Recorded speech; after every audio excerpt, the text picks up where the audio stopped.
Hey guys, Everything Technology here, and for the past couple months I've been revamping my setup, and since then I've been getting tons of requests on an updated setup tour. So here it is. Welcome to my 2016 setup tour.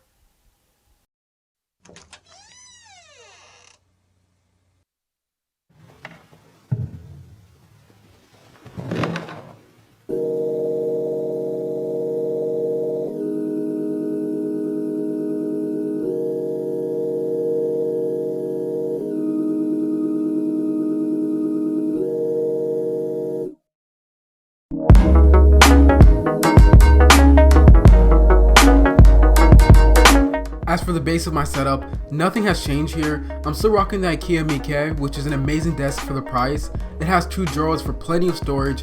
One of them I keep my collection of earphones, portable chargers, and audio gear, and the other is just where I keep everything else that I don't want on my desk. Not to mention, my favorite thing about this desk is a built-in cable management compartment. I also have a second desk on the right side of this, which is a smaller version of the IKEA Linmon. This desk is there for extra space. It also makes us a pretty good filming area. By the way guys, everything I mentioned in this video, including the two desks, will be linked down in the description. Moving on, when you first approach my setup, you notice my monitor, which is now sitting on a black monitor stand that I picked up on eBay for a pretty good price.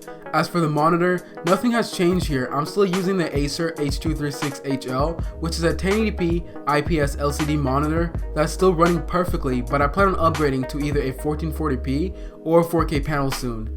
Below my monitor stand is the new addition to my setup, the early 2015 Macbook Pro Retina 13-inch base model, with of course a slick wrap skin that will be linked down in the description. This bad boy powers up my setup and it edits 4K videos on Final Cut like a champ. In fact, the past 10 videos were edited on this. The two main reasons why I switched is because having a mobile workstation will allow me to travel and still get the same experience wherever I'm at. Another reason is that the Intel Pentium on my gaming PC was just not cutting it on Adobe Premiere. Speaking of my PC, I still have it sitting below my desk. To be honest, I don't really use it that often, but when I do, I'm either gaming or using a software that's not compatible with my Mac. Beside my monitor and MacBook is another new addition to my setup, which is a Kanto YU3 bookshelf speakers. For the $300 price point, these are definitely worth it. Not only are you getting extremely detailed accurate audio, but it has a minimalistic design that truly fits the black and white theme of my setup. Moreover, it has a dedicated remote that allows you to adjust the volume, the amount of bass and trebles, and the different output modes. Oh yeah, these speakers have Bluetooth. How cool is that? Bordering the left speaker is a space gray Satachi headphone stand. This adds 3 extra USB 3.0 ports to my MacBook and a headphone jack while still looking fresh, holding my Audio-Technica ATH M40X. In front of that is my blue Snowball. That's a mic that I use to record all my voiceovers, and yes, I'm actually using it right now. Alongside the right speaker is a D-Voom Hour box. This Bluetooth speaker has LED lights that can be controlled by a dedicated app. I usually have it displaying my logo, which adds a little bit of flavor to my setup. Now as for peripherals, I use a Logitech K360 keyboard. It has a very simple design that blends into the setup nicely. And my mouse of choice is Logitech Mx Master.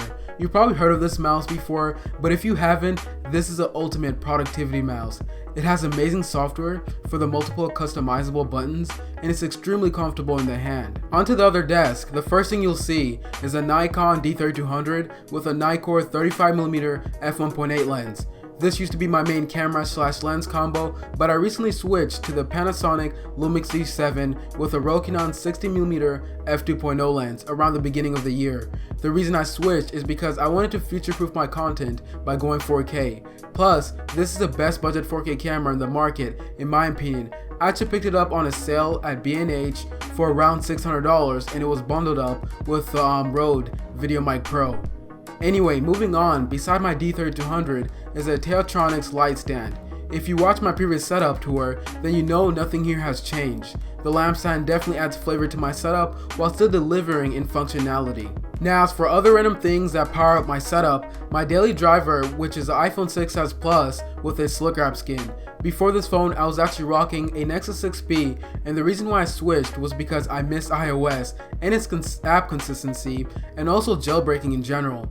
Another random thing is that I actually have a hidden 7 USB 3.0 hub by Pluggable under my desk. On there I have different things plugged in, such as my 1TB hard drive, which I store all my 4K footage, and my Logitech C525 720p webcam for video calling. Also on the left side of my desk, I have a headphone mount, and that's where I keep a pair of headphones that I'm testing, and this time on, I have the Samsung Z55, which is a budget audio monitoring headphones. Lastly, I have my Panasonic G7 battery charger mounted onto the side of my desk with double-sided tape, which comes very handy. Anyway, that's gonna do it for this video. Again, everything I mentioned will be linked down in the description. I also plan on doing a room tour very soon, and if you guys do really want to see that, then be sure to hit that thumbs up button, and also comment down below if you have any feedback, and subscribe to see more content like this. Bye.